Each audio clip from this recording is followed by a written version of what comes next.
The time has come, ladies and gentlemen, boys and girls, Steeler Nation, as in a snowy, blistery, miserable day up on the shores of Lake Erie, the Pittsburgh Steelers will be playing their first playoff game in 2 years, and it's not going to be an easy task by any means necessary as the Buffalo Bills come in on a 5-game winning streak.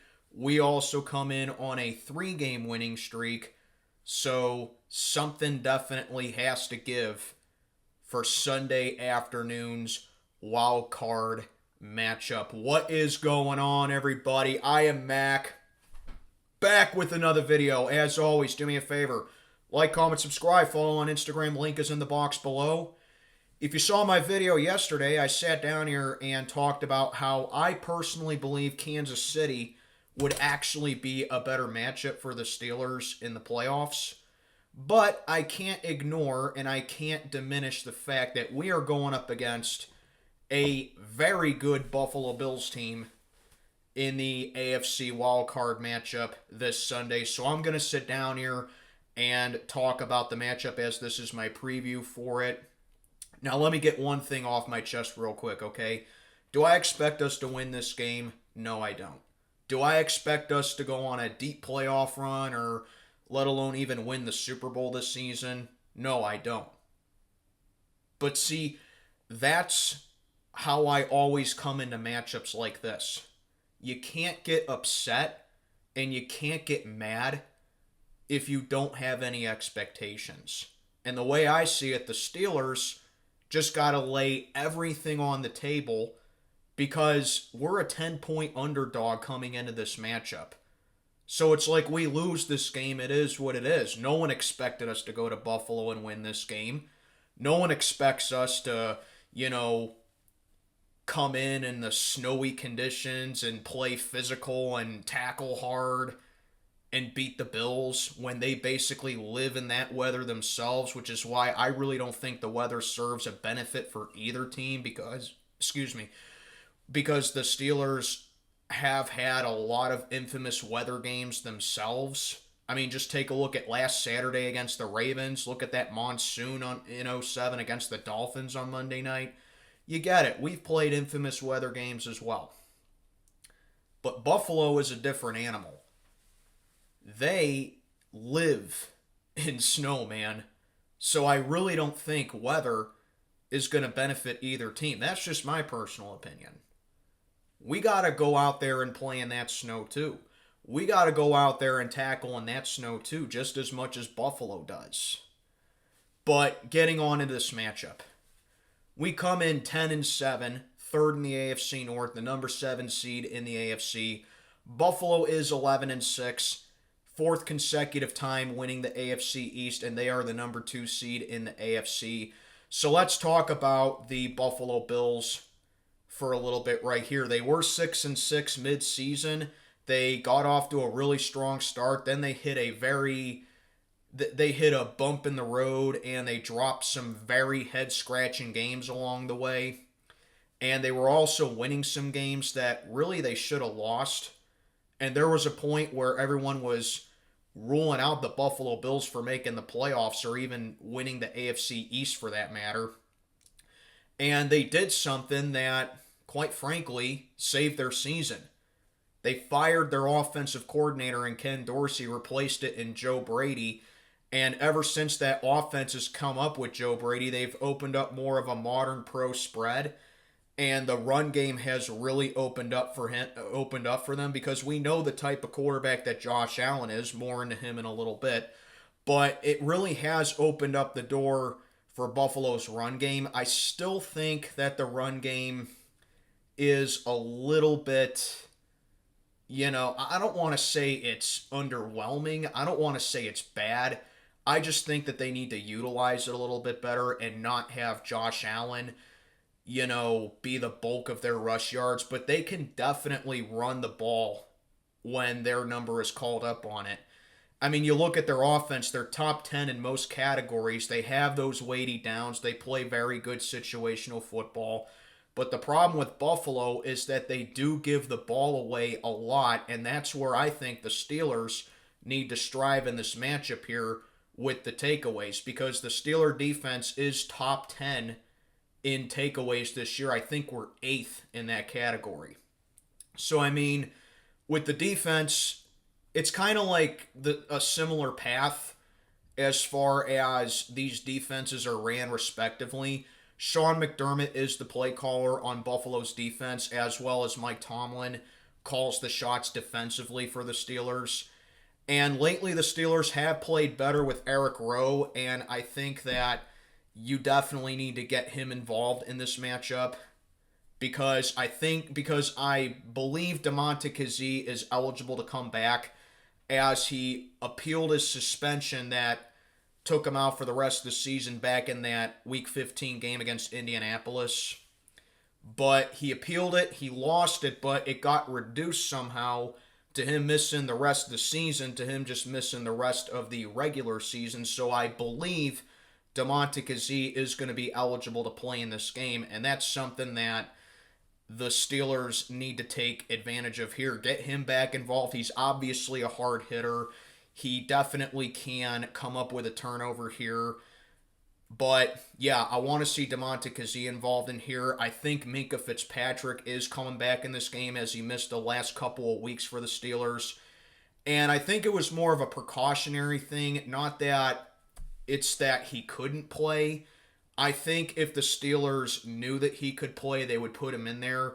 But it was more of a thing of like, okay, Minkah, we know that it's not a serious injury that you got, but we're just going to keep you out for these next few games because we don't want to mortgage your health for these games. So I think it's more of a precautionary thing for Minkah.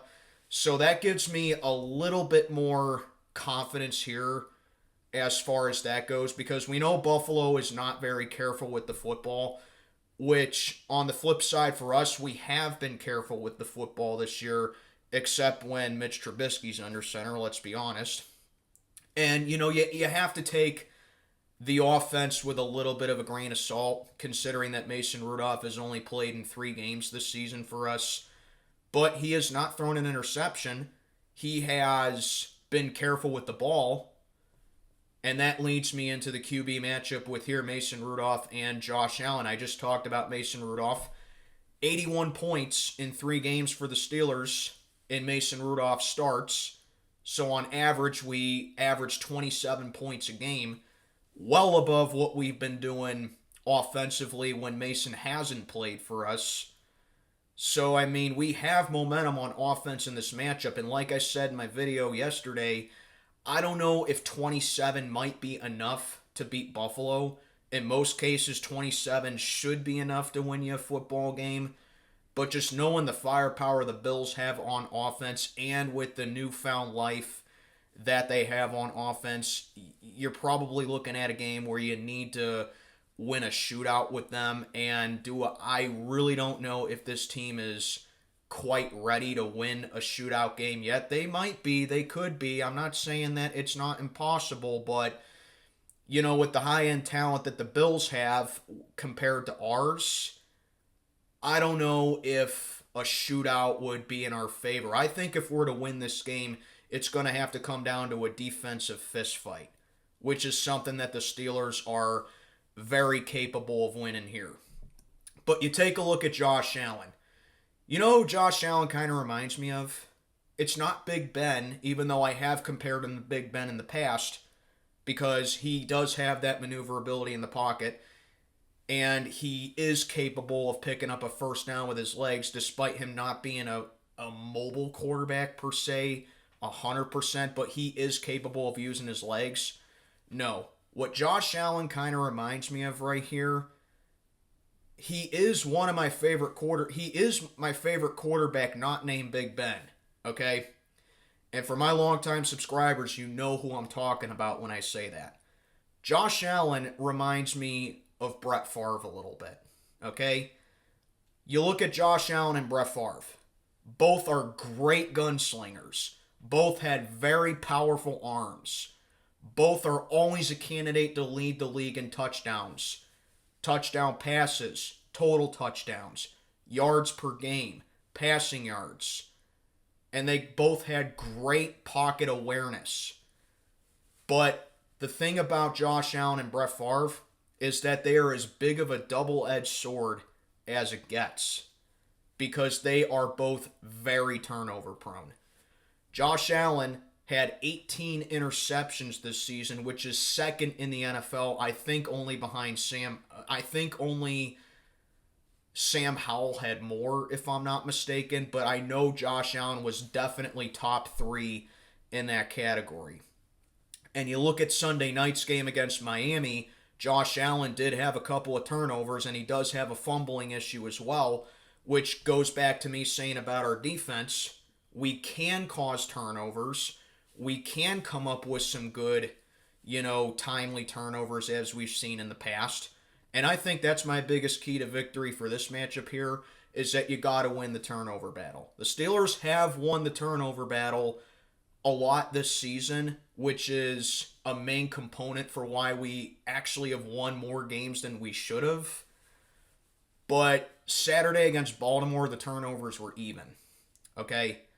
So you can't come away with an even turnover battle in this one, because we lost 2 fumbles against the Ravens. Now, granted, we did not pick off Tyler Huntley on Saturday. Both teams had 2 lost fumbles.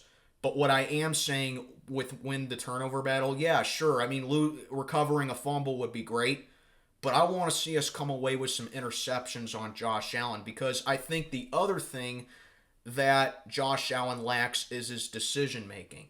So I think if we put enough heat on Josh Allen here and we make him have that bad decision making, our chances of him turning the ball over are definitely going to increase here. But that leads more into the defense right here. TJ Watt with that grade 2 MCL sprain. He did avoid an ACL, which I guess is the best case scenario according to JJ Watt. But he has been ruled out for this game. And that right there, biggest blow to us personally. This is a game where we really need TJ Watt. We really need his presence, and we really need that pass rush to come to life here. But not having TJ Watt is definitely going to be a big blow. But an X factor here, outside of guys like Cam Hayward, outside of guys like Alex Highsmith, possibly bringing up Miles Jack being called up, and we need to release a guy like Blake Martinez and replace him with somebody else. Trenton Thompson dealing with a neck injury. But I got to tell you, the biggest X factor for me personally in this one, it has to come down to Nick Herbig. Nick Herbig, when he was on the field against the Ravens, he made some big splashes. He made some big impacts. He's made some big impacts on the season. And I want to see him be that big X factor here. Use the young guys in this one. This is a playoff game where a lot of players on the Steelers, this is their first playoff game. And I think it's going to be a big testament for Nick Herbig here to be that big X factor like he was against the Ravens. And even though I'm not a guy that sits down here and pumps up preseason, all right? But remember the first preseason, or remember back in the preseason, we went up against Buffalo in the preseason. And the Bills had their first team on the field. Nick Herbig went up against that starting offensive line, and he was making some really good plays. Again, I'm not a guy that pumps up preseason. I'm not a guy that bases things off of preseason. But I want to see Nick Herbig be an X factor in this game here. All right? And I think, despite TJ's absence, and with us still having playmakers on that defense, like a guy like Keanu Benton, I forgot to say that because I think he can plug up the hole and he can stop the run efficiently as well, just like Cam Hayward's able to do. So I think that is another advantage for us in this one, okay? You got to remove Josh Allen from the equation. And what I mean by that is that you got to keep him in the pocket. You got to make him make those bad decisions. You got to exploit his weakness, which is that he's turnover prone and that he does come away with some bad decisions more often than not. Okay? But, they can also battle that as well. because I think if Mason Rudolph is to have a game plan to where it's release the ball as quickly as possible and still take some shots down the field, which he's capable of doing. We saw that in the Seattle game. We saw that in the Cincinnati game. Not so much in the Baltimore game, even though it really wasn't his fault. But this is a game where we can't turn the ball over because Buffalo's defense, like I mentioned before, mainly ran under Sean McDermott. They have a Belichick hybrid defense, which they're going to be very physical with.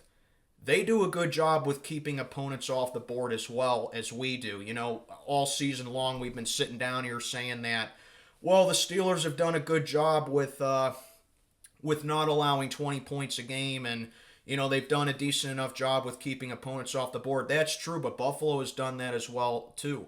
Despite them having a little bit more of an aging core on defense, they still have done an okay job with not giving up a lot of points. They also don't give up a whole lot of yards, which is a mismatch right there in my opinion, because we do give up a lot of yards. And that can easily offset if we were able to average more yards per game on offense. Like I said, you have to take the offense with a little bit of a grain of salt because with Mitch Trubisky and Kenny Pickett, we were getting nowhere offensively. We made a switch at the OC position as well. So these two do have some similarities with each other. Both made some switches at OC. Buffalo's been more prolific with it. Us, we've had good times and bad times. Like that song from Led Zeppelin, good times, bad times, you know, with offense. Because under Faulkner and Sullivan, you don't really know what to expect fully, but we've had some ups and downs offensively ever since Matt Canada's firing, okay? But Buffalo, they don't give up a lot of points, they don't give up a lot of yards, and they can definitely cause turnovers as well. And with our offense, again, grain of salt, 28th in offense, we don't turn the ball over a lot either, but Buffalo does turn it over, so I think that's an advantage for us in this one. But the advantage for Buffalo here is that we don't really know how this offense is going to respond to a defense that can beat us at our own game defensively as well. And that's the thing that concerns me about this one here. All right? But you also got to take a look at a key matchup right here, and that's going to be JPJ against Stephon Diggs. We all know the kind of receiver that Stephon Diggs is. Dynamic threat, able to have a monster game at any given time, which you're gonna see double teams in this matchup, mainly with JPJ. The kid's been phenomenal this season in his rookie year.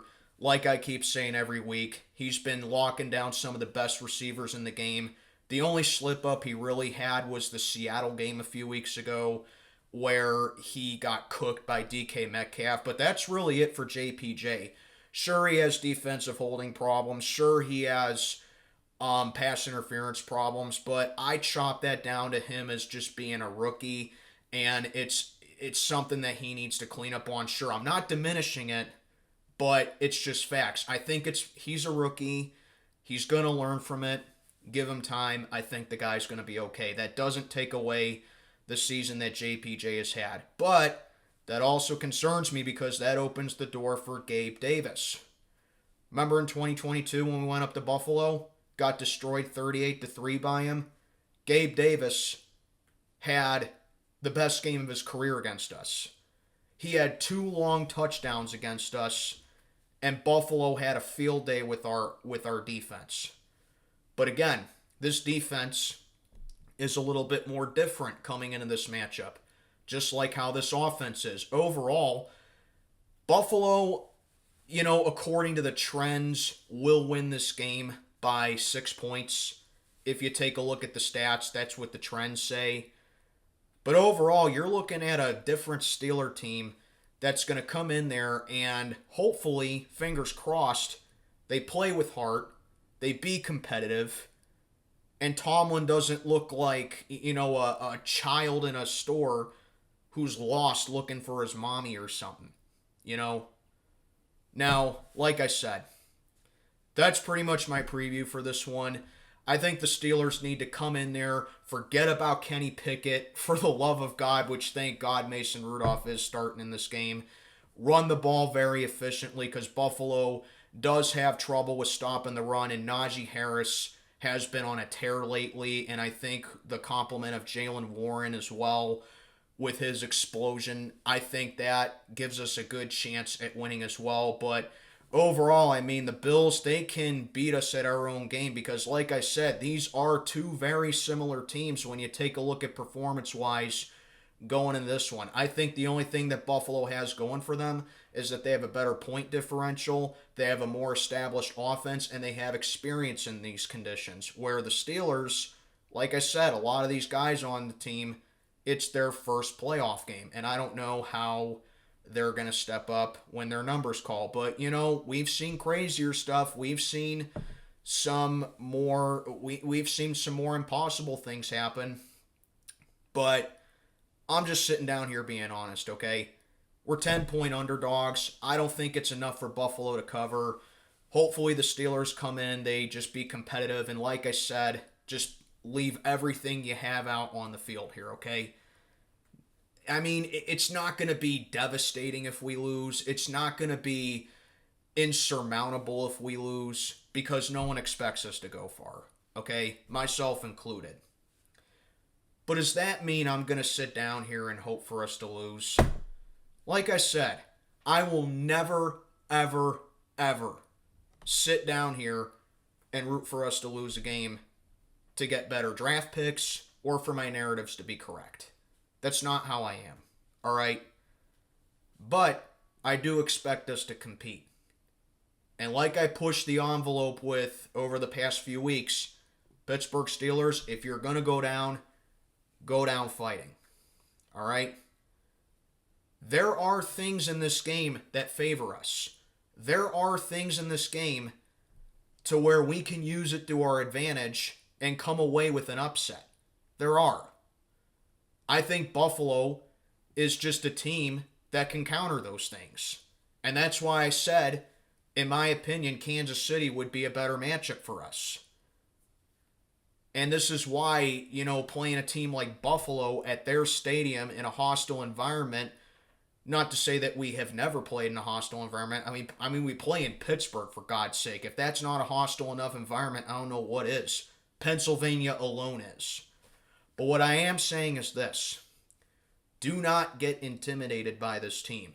Don't let this team scare you. Okay?